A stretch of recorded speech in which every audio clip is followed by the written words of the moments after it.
हमारे यजुर्वेद के ऋषियों ने कहा कि हे दैव मानव, तू अपने गौरव को पहचान। मैंने तेरे भीतर ब्रह्मांड के समस्त तत्वों को स्थापित कर दिया है, इसीलिए तू अपने भीतर की शक्तियों से अनुकूलता स्थापित कर और परमानंद का भोग कर। लेकिन विडंबना इस बात की है, त्रासदी इस बात की है, इस बात पर दुख होता है कि मानव अपने भीतर के अकूट भंडार से अनभिज्ञ है, जान नहीं पाया। और इसी कारण से आज मानव दुख, अवसाद और निराशा में घिरा हुआ है। अपने जीवन के बहुमूल्य क्षणों को यूं ही व्यतीत कर रहा है। ये कहाँ की समझदारी है? और इसीलिए किसी कवि ने जब यह जाना कि हमारे इस शरीर के अंदर तो अकूट भंडार है, संपदा है, लेकिन मानव कंगाल का कंगाल है, रीते हाथ है, तो उसकी लेखनी फड़क उठी और उसमें से कुछ शब्द निकले और उन्होंने अपनी लेखनी से लिखा, आनंद स्रोत बह रहा पर तू उदास है, अचरज है, जल में रहकर भी मछली को प्यास है, फूलों में ज्यों सुबास है, ईख में मिठास है, भगवान का त्यों विश्व के कण कण में निवास है। अरे ज्ञान चक्षु खोल कर तू देख तो सही, जिसको तू ढूंढता वो सदा तेरे पास है। अरे कुछ तो समय निकाल आत्मशुद्धि के लिए, नर जन्म का उद्देश्य न केवल विलास है। तू आनंद मोक्ष न पा सकेगा तब तलक, तू जब तलक इन इंद्रियों का दास है। आनंद स्रोत बह रहा पर तू उदास है, अचरज है, जल में रहकर भी मछली को प्यास है। उन्होंने इन शब्दों से समझाया कि आनंद का स्रोत भीतर प्रवाहित हो रहा है और हम रीते हाथ हैं। हमारे भीतर आशा का भंडार है, हम निराशा से जड़ित हैं। हमारे भीतर सब कुछ भरा पड़ा है, लेकिन हम निर्धन के निर्धन हैं, कंगाल के कंगाल हैं। ऐसा इसीलिए है क्योंकि आज के वैज्ञानिक एवं विकासशील युग में ईश्वर और ईश्वरीय चर्चा को व्यर्थ माना जा रहा है। ज्ञान, वैराग्य और भक्ति को कल्पना प्रसूत समझा जा रहा है। मात्र भौतिक उन्नयन को ही प्राथमिकता दी जा रही है और इसे ही मानव तन का लक्ष्य समझा और माना जा रहा है। परंतु ऋषियों मुनियों की चरण रज से सेवित हमारी भारत भूमि, यह पुण्य भूमि, जिसके सुदृढ़ मूल अध्यात्म ने सदैव ही एक मानव को उसके लक्ष्य के प्रति सजग किया है, उसके भीतर उत्साह का वर्धन किया है। और इसी आध्यात्मिक तरोवर की विशाल छाया के नीचे बैठकर हमारे ऋषियों मुनियों, पीरों पैगंबरों ने उस परम सत्ता परमेश्वर की प्रत्यक्ष अनुभूति की, उनका साक्षात्कार किया और उनके अंतःकरण से दिव्य वाणियां प्रस्फुटित हुईं, जिनको आज हम अपने आर्ष ग्रंथों में पढ़ सकते हैं, अपने शास्त्रों के माध्यम से श्रवण कर सकते हैं, जान सकते हैं। और उन उपदेष्टाओं ने हम सभी के लिए एक लक्ष्य निर्धारित किया, समझाया कि यदि तू परम आनंद को प्राप्त करना चाहता है, उस परम आनंद को पाना चाहता है, तो इस लक्ष्य पर विचार कर मानव। उन्होंने कहा, असतो मां सद्गमय, तमसो मां ज्योतिर्गमय, मृत्योर मां अमृतं गमय। कि हे प्रभु, हमें अंधकार से प्रकाश की ओर ले जाइए, हमें असत्य से सत्य पथ का अनुगामी बना दीजिए, हमें मृत्यु से अमृतत्व की ओर लेकर जाइए। जिसे पश्चिम के कुछ संतों ने कहा, from ignorance to knowledge, from darkness to light, from death to immortality. इसीलिए हमारे महापुरुषों ने कहा, तमसो मां ज्योतिर्गमय। इसका अर्थ यही कि हे प्रभु, हमें अंधकार से प्रकाश की ओर लेकर जाइए, क्योंकि वे जानते थे कि अंधकार में कोई भी कार्य संपादित नहीं किया जा सकता है। किसी भी कार्य को करने के लिए बाहरी प्रकाश की या भीतरी प्रकाश की आवश्यकता होती है। आप देखें, आप किसी कक्ष में बैठे हैं और उस कक्ष में यकायक या अचानक विद्युत चली जाए, विद्युत ना हो, तो आपको कितनी घबराहट होगी, कितनी बेचैनी होगी, आप कितना अजीब सा महसूस करेंगे। एक बाहरी विद्युत या प्रकाश के अभाव में आपको कैसा लगेगा? उसके लिए आप क्या करेंगे? कृत्रिम जो विद्युत के उपकरण हैं, ट्यूबलाइट या बल्ब, उसका आप उपयोग करेंगे। ठीक ऐसे ही हमारे महापुरुषों ने कहा कि हे प्रभु, हमारे भीतर अंधकार है, अज्ञानता है, हमारे भीतर विकार स्थापित हो चुके हैं और वो हमारे भीतर संघर्ष कर रहे हैं। हे प्रभु, हमें परम प्रकाश दीजिए, जिससे हम भीतर के अंधकार को समाप्त कर सके, इसे तिरोहित कर सके। दुर्योधन जो अपनी अज्ञानता पर कायम की गई कुछ तुच्छ धारणाओं के कारण सारी उम्र ताउम्र पांडवों से ईर्ष्या करता रहा, ईर्ष्यालु बना रहा उनके प्रति, और उसका उसे परिणाम भी भुगतना पड़ा। कंस, जिसकी बुद्धि अज्ञानता अंधकार से जड़ित हो चुकी थी, उसने अपनी मृत्यु को वश में करने के लिए देवकी के निर्दोष बालकों की हत्या कर दी और खुद भी उसने ऐसा परिणाम भोगा। हम सभी जानते हैं प्रभु श्री कृष्ण जी ने उसे इसका फल दिया, इस कर्म का भुगतान उसे करना पड़ा। रावण, जिसके भीतर अंधकार का साम्राज्य था, अज्ञानता से उसकी बुद्धि जड़ित हो चुकी थी, उसने जगत जननी मां सीता का अपहरण कर लिया और अपने साथ अपने सारे कुल का भी सर्वनाश करवा दिया। सर्वनाश हो गया उसके कुल का। ये अज्ञानता के कारण है, क्योंकि जब हमारी बुद्धि अज्ञानता से जड़ित होती है तो उस बुद्धि को मोह के दलदल में फंसने से कोई भी नहीं रोक सकता है। मोह क्या है? एक होता है प्रेम और एक होता है मोह। प्रेम का भाव उस ईश्वर में लीन होना, उस ईश्वर का दर्शन कर लेना और परोपकार की भावना का परिलक्षित होना ही प्रेम है। एक है मोह, मोह जो कि स्वार्थ की परिणति है, उसमें स्वार्थ है, स्व के कल्याण की भावना निहित है उसमें। अपने परिवार और अपनी कल्याण किस प्रकार से हो, अपने लिए सुख सुविधाएं किस प्रकार से जुटाई जाएं, ये सर्वोपरि है इस भावना में। ये स्वार्थ है, मोह स्वार्थ की परिणति है। और इसीलिए आज आप जो हमारे समाज में जो दशा देख रहे हैं मानव की, ये स्वार्थ के कारण है। आज सारा समाज स्वार्थ से अंधा हो चुका है। किसी को भी अपने समाज या राष्ट्र की कोई चिंता नहीं है, सभी को अपनी अपनी पड़ी हुई है, स्वार्थ से परिपूर्ण हो चुके हैं। पंडित जवाहरलाल नेहरू जी जब नैनी जेल में बंद थे, तब उनको अपने भारत की इस दशा पर बड़ा दुख हुआ और संतप्त हृदय को लेकर उन्होंने अपनी पुत्री श्रीमती इंदिरा गांधी जी को एक पत्र लिखा, जिस पत्र का जिक्र विश्व इतिहास झलक नामक पुस्तक के पृष्ठ नंबर 13 पर आप पढ़ सकते हैं, जान सकते हैं। उसका जिक्र आता है इस पृष्ठ पर। उन्होंने कहा कि पुत्री, यदि मैं उस पुराने भारत को देखूं जिसमें परोपकारी लोग थे, जहां के निवासी प्रेम से परिपूर्ण थे, परोपकार करना जानते थे, लेकिन आज उन भारतीयों के स्थान पर स्वार्थी निवासियों ने स्थान बना लिया है। स्वार्थ से परिपूर्ण हो गए भारत के निवासी, मुझे दुख हो रहा है। उन्होंने ऐसा कहा।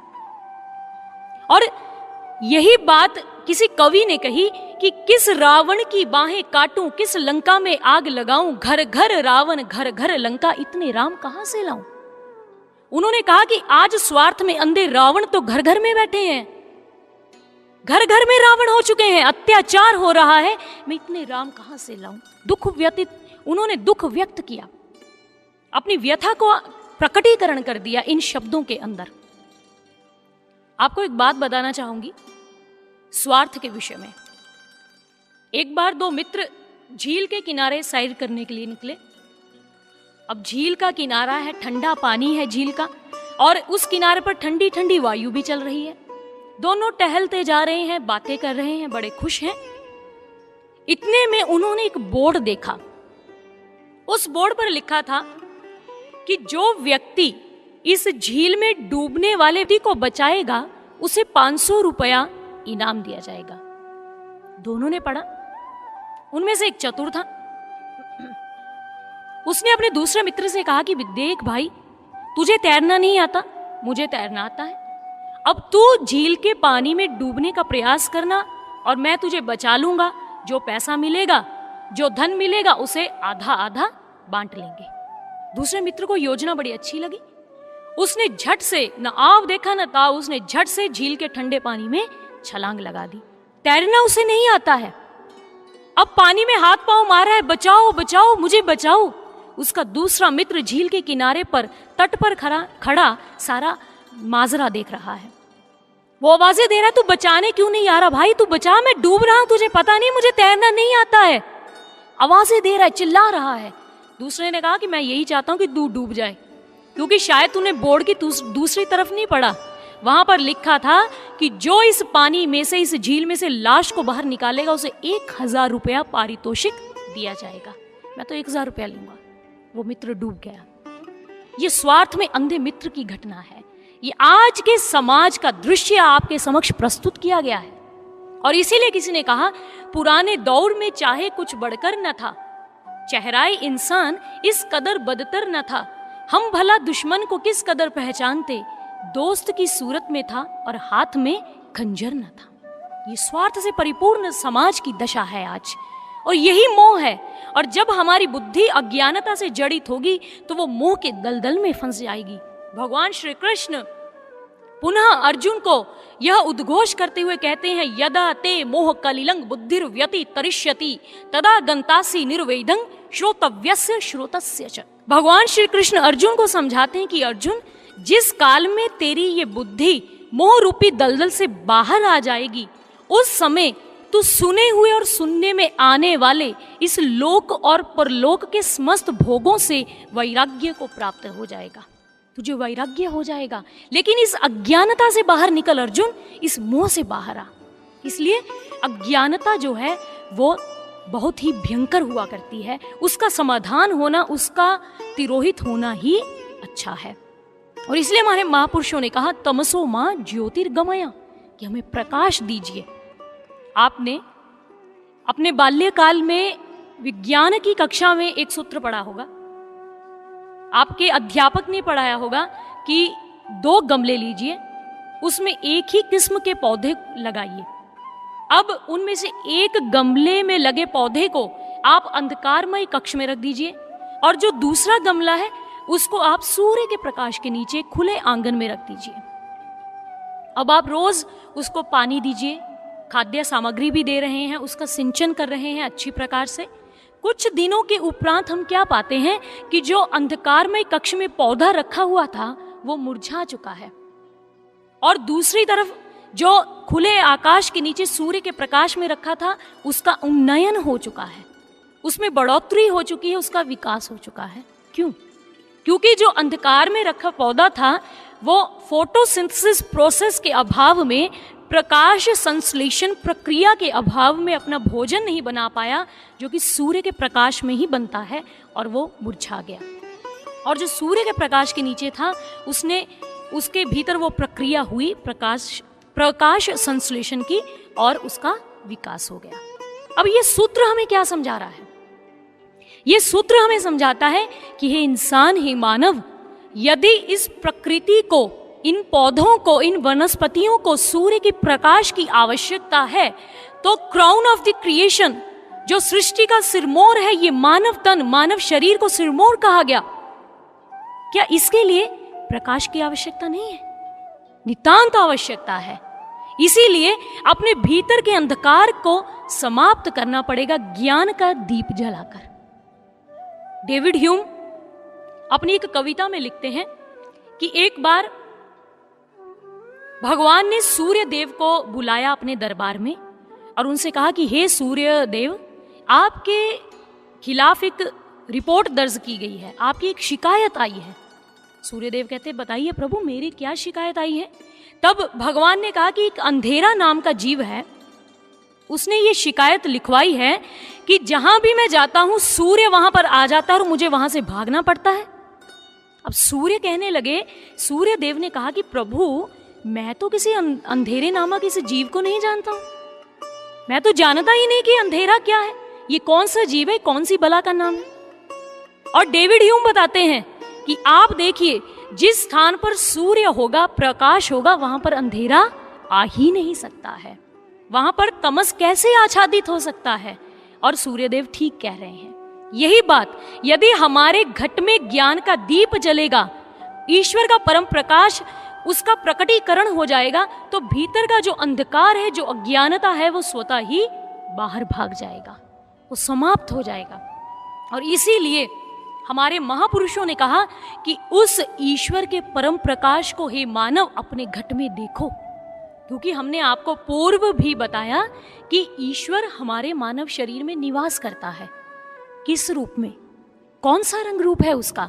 वो प्रकाश रूप में हमारे घट में विद्यमान है। ज्योति श्यामपि तत् ज्योति स्तंसः परमुच्यते ज्ञानं ज्ञेयं ज्ञान गम्यं हृदय सर्वस्य अविष्ठितम्। कि मैं ज्योतियों की परम ज्योति हूं, अंधकार से अतीत परे हूं, सभी भूत प्राणियों के हृदय में मैं निवास करता हूं। प्रकाश रूप है वो ईश्वर। और ऋषियों ने, हमारे महापुरुषों ने ये लक्ष्य रखा कि हे मानव, उस ईश्वर के प्रकाश को अपने घट में देख और अज्ञानता को तिरोहित कर दे, अंधकार को अपने घट से दूर भगा दे। और आगे उन्होंने कहा, मृत्योर मां अमृतं गमय। उन्होंने कहा कि हे प्रभु, हमें जन्म मरण के बंधन से मुक्त कर दीजिए, हमें अमरता की ओर लेकर जाइए। क्योंकि जो इस संसार में आया है उसे एक ना एक दिन तो जाना अवश्य है। कवि टेनिसन ने तो यहां तक कह दिया, the nature is red in tooth and claw, कि काल रूपी प्रकृति के जो पंजे हैं वो रक्त रंजित हैं। संसार का, सृष्टि का ऐसा कोई भी स्थान नहीं जो उस मृत्यु से अस्पर्शित हो। जो इस धरा पर आया है उसका मिटना अवश्यम भावी है। जातस्य मरणं ध्रुवंग, निश्चित है, ये अटल है, ये नियम है, उसे जाना पड़ेगा। यदि जीवन सृजन का मधुर संगीत है तो मृत्यु उसका भयावह मृदंग है। यदि स्वागत की शहनाइयां आपने जीवन में सुनी होंगी तो आपने विदाई की मरसियां भी अवश्य पड़ी होंगी। महाभारत के वन पर्व में यक्ष युधिष्ठिर से एक प्रश्न करते हैं। उन्होंने धर्मराज युधिष्ठिर से यह प्रश्न किया, किम आश्चर्य मतः परम, कि इस संसार में सबसे अधिक आश्चर्य करने वाली बात कौन सी है। तो युधिष्ठिर जी ने उत्तर देते हुए कहा, अहन्य हनि भूतानि गच्छन्ति यमालयम, कि इस संसार में, यह संसार काल कवलित हो रहा है, प्रत्येक जीव काल के मुख में जा रहा है, लेकिन फिर भी परम सत्य की ओर नहीं कोई बढ़ रहा, कोई उस परम सत्य का बोध नहीं करना चाह रहा। यह परम आश्चर्य की बात है। देखिए युधिष्ठिर जी कितने पते की बात कह रहे हैं। यह सही बात है, यह उचित है कि आज तक हमने अपने कितने ही परिजनों की मरण शैया को देखा होगा।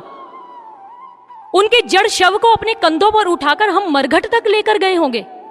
उनकी धू धू करती हुई चिता अग्नि, उसमें चढ़ चढ़ करती आवाजें और उनमें भस्मसात होते हुए अंग प्रत्यंग कितनी बार देखे हैं। कैसे भूल सकते हैं हम कि मृत्यु का एक निर्मम प्रहार सब कुछ चकनाचूर कर देगा। मृत्यु एक दिन आएगी और हमें राख में परिवर्तित करके छोड़ जाएगी। कैसे भूल सकते हैं हम। जब राजकुमार सिद्धार्थ अपने महल से नगर भ्रमण करने के लिए निकले, रथ पर सवार हैं, सारथी उनका रथ चला रहा है। उन्होंने अचानक अपने नगर में क्या देखा कि 4 कंधों पर सवार एक अर्थी गुजर रही है। सारथी को पूछा कि यह क्या है। सारथी ने कहा कि राजकुमार जी, यह मृतक पुरुष का शरीर है। तो सारथी ने कहा कि राजकुमार जी, यह मृत व्यक्ति है, इसके इस शरीर को शमशान घाट में जलाने के लिए लेकर जा रहे हैं। सिद्धार्थ, जिनका जीवन की भंगुरता से प्रथम परिचय था, उन्होंने कहा, मृत्यु, क्या सभी की ऐसी नियति होती है? क्या प्रत्येक जीवन को मृत्यु में बदलना ही पड़ता है? क्या जीवन की यात्रा का अंतिम पड़ाव मृत्यु हुई है? बहुत सारे प्रश्नों की झड़ियां लगा दी। तब सारथी ने कहा, जी हां, जो आया है उसका जाना अवश्यम भावी है। चाहे आप हैं, चाहे मैं हूं, चाहे कोई भी है, उसे जाना ही पड़ेगा। सिद्धार्थ के मन पर चोट लगी।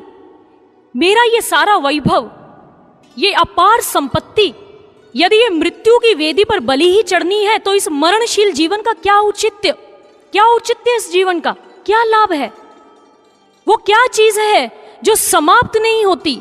वो कौन सी चीज है जो कभी खत्म नहीं होती? मैं उसकी खोज करना चाहता हूं। उनके भीतर उत्कंठा ने जन्म लिया और सिद्धार्थ निकल पड़े परम सत्य का बोध करने के लिए। और उन्होंने अमर्त्य बुद्धत्व का वर्ण कर लिया। बुद्धत्व को प्राप्त हो गए। वो इस समस्या का उन्होंने समाधान ढूंढ लिया। और इसीलिए हमारे ऋषियों ने कहा, मृत्योर मां अमृतं गमय, कि हे प्रभु, इस जन्म मरण के बंधन से हमें मुक्त कीजिए। कोई ऐसा उपाय बताइए कि हम उस परम अमृत को प्राप्त कर जाएं। और इसीलिए कबीर जी ने हमें समझाते हुए बड़ा अच्छा कहा। उन्होंने कहा, कबीरा जग में आए के बहुत से कीन्हे मीत, जिन दिल बांधा एक से वो सोए निश्चिंत। उन्होंने कहा कि इस जगत में आकर इंसान ने बड़े रिश्ते नाते बहुत संबंधी बना लिए, लेकिन जिन्होंने उस एक से दिल बांध लिया, भाव की उस परमेश्वर को जान लिया, उस रस को प्राप्त कर लिया, वो निश्चिंत सोकर इस दुनिया से चले गए। उन्हें किसी चीज की कोई चिंता नहीं हुई। और इसीलिए हमारे महापुरुषों ने कहा कि उस रस को, उस अमृत को प्राप्त करो जो इस बंधन से हमें मुक्त कर दे, जो आवागमन के चक्र से हमें निजात दिलवा दे। और इसीलिए हमारे महापुरुषों ने कहा, रस गगन गुफा में अजर झरई, बिन बाजा झनकार उठे। उन्होंने कहा, हे इंसान, तेरे अंदर ही वो अमृत है, तेरे भीतर ही वो रस विद्यमान है, तो उसको प्राप्त कर ले। कहां पर? गगन गुफा में अजर झरई, वो झर रहा है, वो बरस रहा है, प्रस्फुटित हो रहा है। हमारे शरीर को 5 तत्वों से बनाया गया। इस संसार में आपने एक तत्व से निर्मित पदार्थ देखे होंगे, 2 तत्व से निर्मित जीव देखे होंगे, ज्यादा से ज्यादा 3 या 4 से, लेकिन 5 तत्वों से मात्र ये मानव शरीर ही बनाया गया। क्षितिजल पावक गगन समीरा, पंच रचित अति अधम शरीरा। 5 तत्वों से बना है, जिसमें आकाश, वायु, अग्नि, जल और पृथ्वी, ये 5 तत्व हैं। और गगन, इस आकाश तत्व को, इस गगन मंडल को कहा गया। हमारे महापुरुषों ने कहा, गगन मंडल अमृत का कुआं, ताहां ब्रह्म का वासा, सगुरा होवे भर भर पीवे, निगुरा मरत प्यासा। ये इंसान, तेरे भीतर एक कुआं है, किसी बाहरी कुएं की बात नहीं की गई। उन्होंने कहा कि तेरे अंदर एक कुआं है, उसमें अमृत है, उसमें परम रस है, और सबसे पहले उसमें ब्रह्म का निवास है। उस ब्रह्म के प्रकाश रूप को तू देखेगा और उसके उपरांत उस अमृत को प्राप्त करेगा।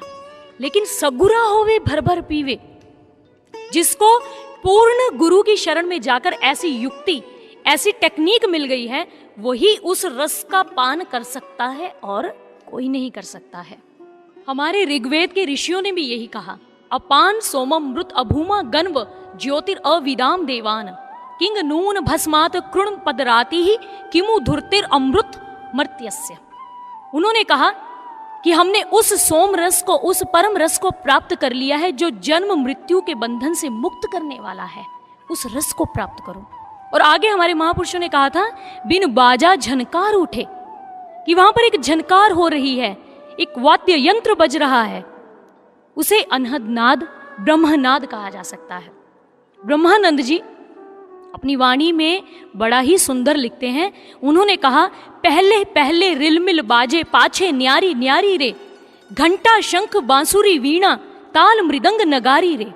और अन्य स्थान पर उन्होंने कहा, बिना बजाए निशिदिन बाजे, घंटा शंख नगारी रे, बहरा सुन सुन मस्त होता है, तन की खबर बिसारी रे।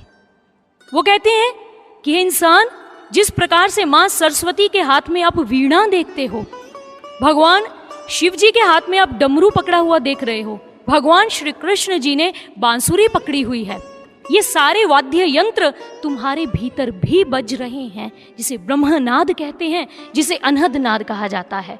और जब हम उस अमृत और अनहद नाद को प्राप्त करते हैं, तो हम स्वतः ही इस आवागमन के चक्र से मुक्त हो जाते हैं। और यही मांग हमारे महापुरुषों ने उस ईश्वर से, उस परम सत्ता से की। आगे उन्होंने कहा, असतो हमा सदगमया, कि हे प्रभु, हमें असत्य से सत्य पथ का अनुगामी बना दीजिए। ये सत्य क्या है? कौन से सत्य की मांग की उन्होंने ईश्वर से? इसका उत्तर हमें एक दृष्टांत से मिलता है। एक बार सुकरात जी के पास एक बड़ा ही धनी व्यक्ति आया। उस व्यक्ति ने सुकरात जी को कहा कि आप मेरे साथ एक दुकान पर चलिए, मैं आपको कुछ वस्तुएं खरीद कर देना चाहता हूं, मुझे इसमें बड़ी प्रसन्नता मिलेगी। सुकरात जी उस व्यक्ति के साथ एक दुकान पर चले गए।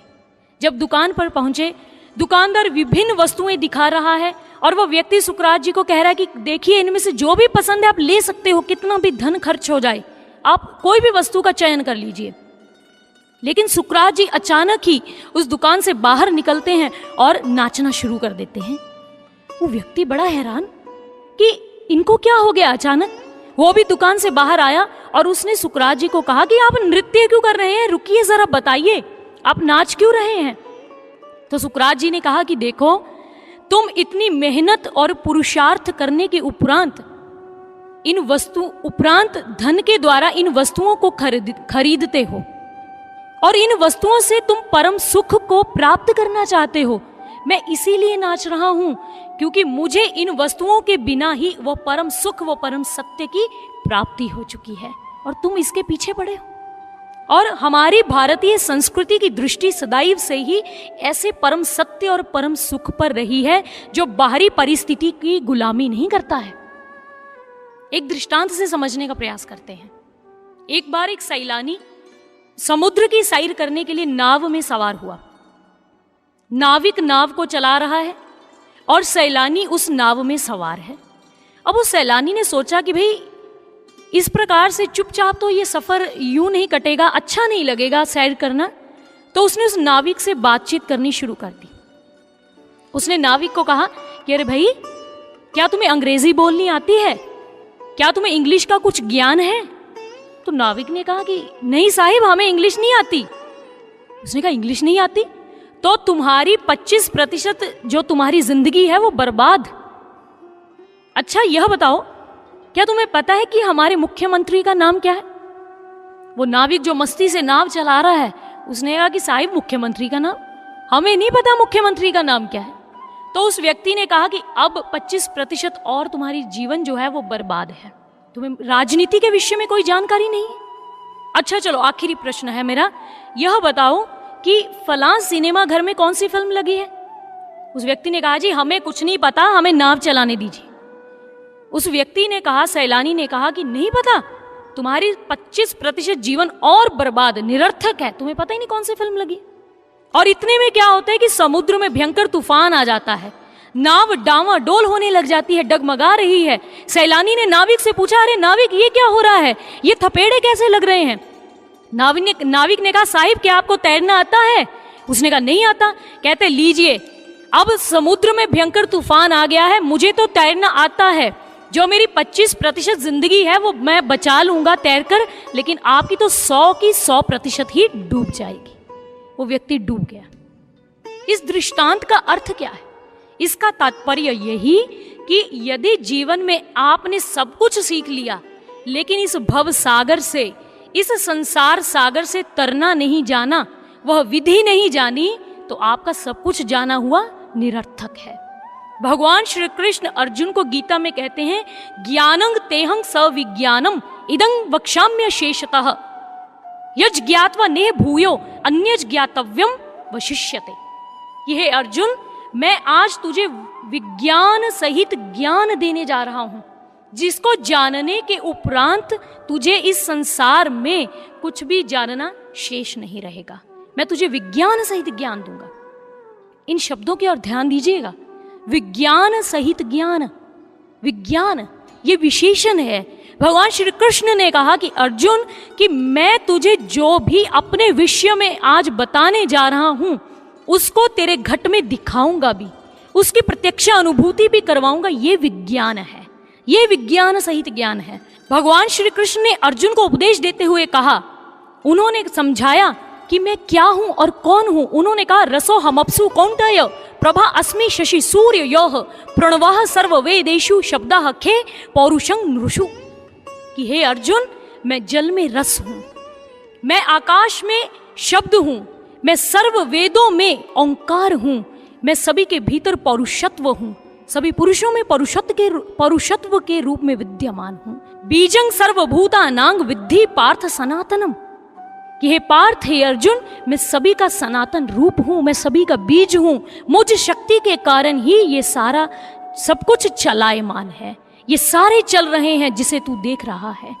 और जो भगवान श्री कृष्ण ने अर्जुन को कहा, उन्होंने उसके घट में उसे दिखाया भी। हम सभी जानते हैं, हमें विदित है यह बात, हमें ज्ञात है कि कुरुक्षेत्र में महाभारत के उस युद्ध में अर्जुन ने प्रभु के योग महेश्वरम स्वरूप का दर्शन किया। ये सब कुछ देखा अपने घट में भी और बाहर भी, उसने देख लिया। और प्रभु श्री कृष्ण उस शक्ति की बात कर रहे हैं। उन्होंने कहा, मैं शक्ति हूं। जिस प्रकार से हाइड्रोजन और ऑक्सीजन के परमाणुओं को यदि मिलाया जाए तो उससे पानी का निर्माण होता है, H2O, पानी बनता है। लेकिन हाइड्रोजन और ऑक्सीजन के जो परमाणु हैं वो आपस में अपने आप नहीं मिल जाते हैं। उनको मिलाने के लिए विद्युत धारा प्रवाहित की जाती है, एक शक्ति, एक फोर्स का इस्तेमाल किया जाता है, तब जाकर वो पानी के रूप में परिणत होते हैं। और भगवान श्री कृष्ण कहते हैं, मैं सभी के अंदर यदि शक्ति रूप में विद्यमान हूं अर्जुन, तो ही सभी चल रहे हैं।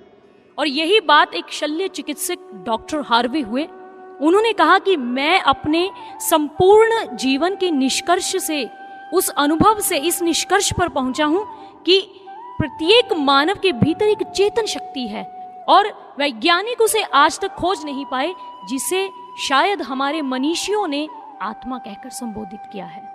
जी हाँ, भगवान श्री कृष्ण ने कहा मैं शक्ति हूं, और यह शक्ति हमारे महापुरुष, हमारे वेद पुराण बताते हैं कि यह शक्ति हमारे ही शरीर में रमण कर रही है। कहाँ? इसका प्रमाण मिलता है, यत् प्राणेण न प्राणीति येन प्राणः प्रणीयते तदैव ब्रह्म त्वं विद्धि नेदं यदिदं उपासते।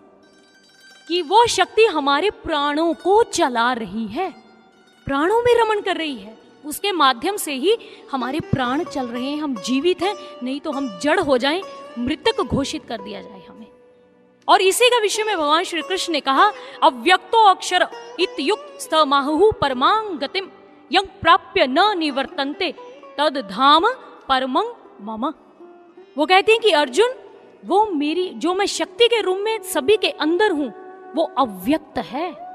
उस शक्ति का कोई नाम नहीं है, उसको लिखा नहीं जा सकता, उसको जीवा से बोला नहीं जा सकता, उसका रटन नहीं किया जा सकता, उसको रट्टा नहीं लगाया जा सकता है।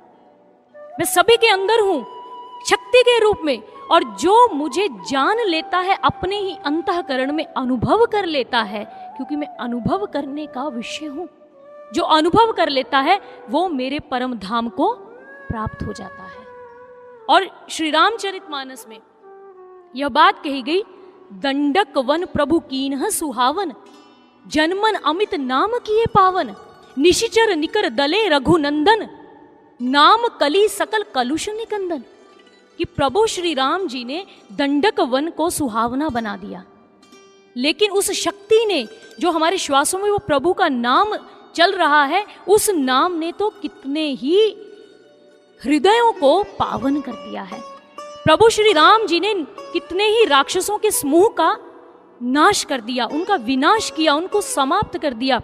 लेकिन उस नाम ने तो कलयुग रूपी राक्षस को, इस पाप को जड़ से उखाड़ने की शक्ति अपने भीतर रखी हुई है। नाम की महिमा है, उस शक्ति की महिमा है जो हमारे श्वासों में चल रही है। और अन्य स्थान पर कहा गया कि ध्रुव सगलानी जपयो हरि नाउ पायो अनुपम अचल ठाऊ सुमिर पवन सुत पावन नाम अपने वश करी राखे राम। इस ध्रुव ने अपनी विमाता के कुवचनों को सुनकर सकाम भाव से ईश्वर के उसी नाम का सुमिरण किया जो अंदर चल रहा है, बोलने में नहीं आता, जो शब्दों में नहीं आता है। उसका जब अनुभव किया अपने गुरु नारद मुनि जी की कृपा से, उनकी महती अनुकंपा से, तब उसने एक अनुपम स्थान प्राप्त कर लिया, भक्ति का स्थान। उसका नाम अमर हो गया। और पवन सुत हनुमान जी उस पावन नाम का सुमिरण करके ही प्रभु श्री राम को अपने वश में आज तक रखे हुए हैं। ये नाम की उस शक्ति की महिमा है। इसलिए हमारे महापुरुषों ने कहा कि यदि उस परम सत्य, उस परम नाम को जो आपके अंतःकरण में व्याप्त है, प्राणों को चला रहा है, उसका अनुभव कर लोगे, तभी आप उस परम सत्य से परिचित हो सकते हो। और यही हमारे जीवन का लक्ष्य है।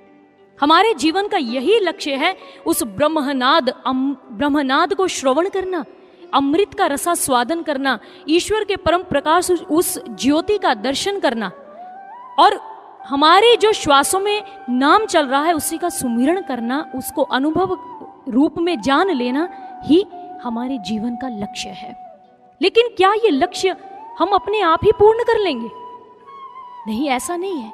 क्योंकि आज तक जब से हमें ये मानव तन मिला है, तब से वह ईश्वर इन चारों स्वरूपों में हमारे घट में व्याप्त है। तो आज तक हम उससे अनभिज्ञ क्यों रहे? क्योंकि आज तक हम एक पूर्ण सद्गुरु के श्री चरणों में अध्यासीन नहीं हुए हैं।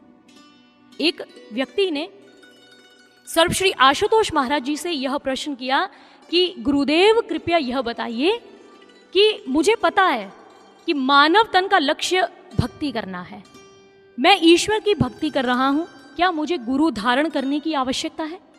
तब गुरु महाराज श्री ने समझाया कि देखिए, यह बड़ी अच्छी बात है कि आपको ज्ञात है कि मानव तन का लक्ष्य भक्ति करना है, लेकिन गुरु के बिना आप भक्ति कैसे कर सकते हैं? जिस प्रकार से हाइड्रोजन ऑक्सीजन को मिलाने के लिए एक विद्युत है, एक शक्ति है, उसी प्रकार से आत्मा और परमात्मा का सायुज्य करवाने के लिए भी गुरु रूपी शक्ति का होना जरूरी है।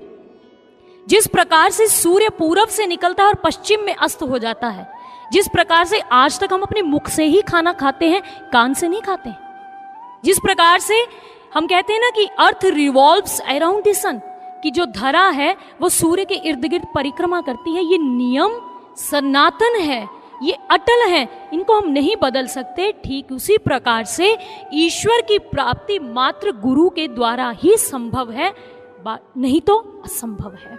गुरु ही मध्यस्थ बनकर आता है आत्मा और परमात्मा के मध्य में। आप देखें, प्रभु श्री राम और प्रभु श्री कृष्ण जी जब इस धरा पर आए, तब उन्होंने भी इस नियम का अनुपालन किया। इसका प्रमाण शास्त्रों में है। राम कृष्ण ते को बढ़े तिन्ही भी गुरु कीन, तीन लोक के नायिका गुरु आगे आधीन। सहज अवस्था को प्राप्त करना, उस ईश्वर का तत्व दर्शन करना नितांत दुर्लभ है, इसलिए सदगुरु की शरण में जाना ही पड़ेगा। और संत की पहचान क्या है? संत कबीर जी ने कहा, तीर्थ नहाए फल एक, संत मिले फल चार।